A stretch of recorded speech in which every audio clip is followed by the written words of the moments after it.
Ekuseni nginibingelele kakhulu igama lami ngemina ngucebo lenkosi wakwaMthembu. Ngiyabonga kakhulu ngibingelele abazalwane base-Ebeneza, ngibingelele abazalwane base-Calvary. Siyabonga kakhulu uNkulunkulu, siyambonga ngazo zonke izikhathi ukusiphendula ezintweni esuke sicele kuye. Namhlanje ngifuna sikhulume ngencwadi elaphana kuIsaya chapter 65 ivesi nje lika 24. Uthi kuyakuthi ningakangibizi ngiyakuphendula. Kuyakuthi nisakhuluma ngiyakuzwa. Ngamanye amagama uNkulunkulu usizwa singakasho lutho. uNkulunkulu uzwa nje sisahlela, sisazama ukuplana ukuthi uJehova ngifuna ukumtshela ukuthi uNkulunkulu ngifuna ukumtshela ngempilo yami ukuthi mina kwenzeka so empilweni yami, mina empilweni ngibhekene nani.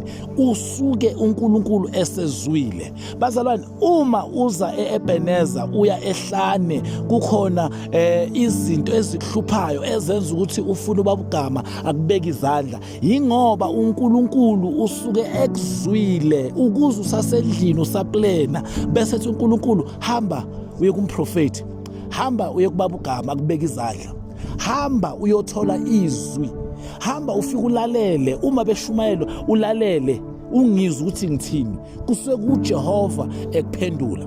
Abantu abaningi abakwazi ukuzwa ukuthi abakwazi ukubona ama-sign ukuthi uNkulunkulu uzwile imithandazo yabo. Uyabona, the reason uza enkonzweni, the reason uza eCalvary ingoba uNkulunkulu wezwa imithandazo yakho ungakavuli umlomo, ungakasho lutho. uNkulunkulu wabesezwile. Ingakho wena ulethwe enkonzweni eCalvary ukuthi hamba uye lapha ufike uhlale, ngoba enye yezinto bazalwane, uNkulunkulu ufuna ukuthi sibe nokuphila emzimbeni yethu. Ngiyayibona imali le esidingayo, imali siyayidinga ngoba kunezinto okumele sizenze ngayo, but uNkulunkulu ufuna sibe nokuphila emzimbeni yethu, ngoba akusizi ukuthi ube nemali eningi kodwa wena uyagula emzimbeni. Akusizi ukuthi ube nazo zonke izinto kodwa wena uzwani nomndeni wakho. Akusizi ukuthi ube nakho konke okufunayo kodwa izingane zakho noma nabafowenu aniboni ngasolinye. uNkulunkulu the reason ekulethe eEbeneza ingoba kunezinto okumele ukuthi zilungiswe kuwe, kodwa kahle kahle wena umkhuleko wakho waziwa ungakasuki endlini.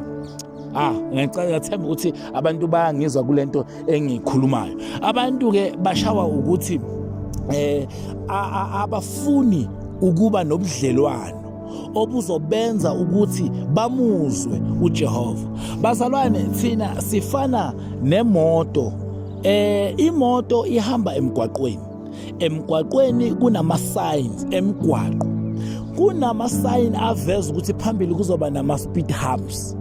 Ama-speed humps asho ukuthi la ungagijimi, hamba kahle.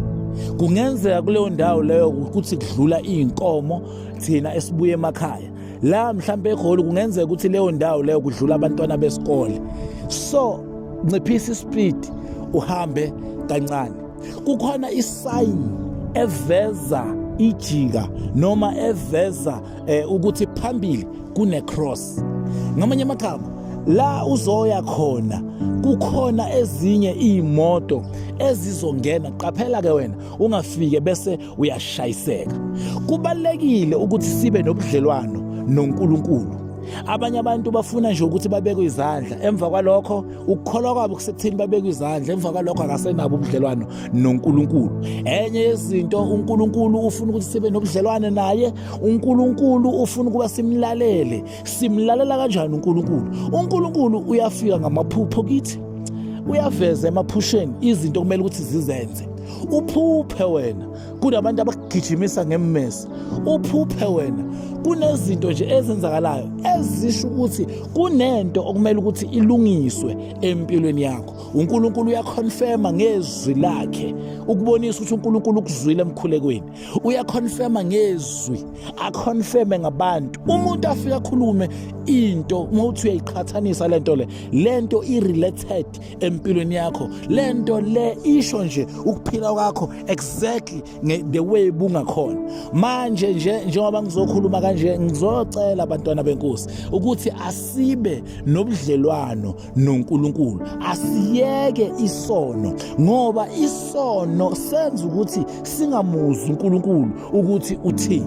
Isono senza ukuthi noma sekushuneliwe wena ungezwa, bese uyabambezeleka empilweni yakho, bese uyabambezeleka ezintweni osuke uyifunile nezinto osuke uyicelile kuJehova. Kusasekuningi esingakhuluma. Ngiyacela ukuthi abantu abaningi ngiyacela bazalwane ukuthi siye ku-YouTube wami u-MC Skutaphatha, bese ku-Facebook u-MC Skutaphatha, ku-YouTube ku-TikTok u-MC Skutaphatha, nakhona ku-Instagram uskuta_patha. So ngiyabonga bazalwane, so lokhu nje sikhuluma ngoba abantu abaningi izinto sebazamukele, bayitholile izinto, kepha bahlulwa ukuthi balalele uJehova ukuthi uthini manje empilweni zabo. uSkutaphatha, siyabonga.